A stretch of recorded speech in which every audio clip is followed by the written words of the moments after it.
My name is Christina Hayes. I work for RealPage. I am the manager of workplace experience. RealPage is a company that creates software around multifamily housing. Here in Richardson at our headquarters, we have 240,000 square feet of space. So we've got wayfinding located throughout our entire building that tells you where you can find employees, where you can find offices, where you can find conference rooms specifically. With over 1,500 employees and 95 meeting room, standardization is very important. So our employees know what type of room they're securing for the meeting. What was really important for our employees to keep it very simple.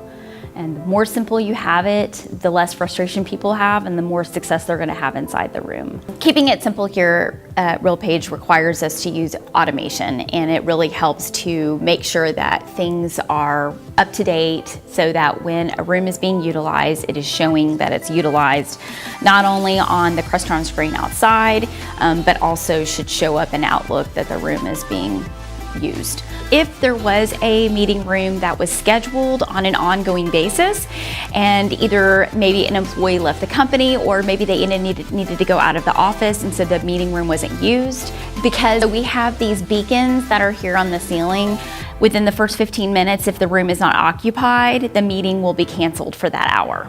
Simplifying the way these rooms are set up, it made it very easy to know what to do so that we could streamline everything so our employees, they had the tools that they needed to easily go into a room and start a meeting.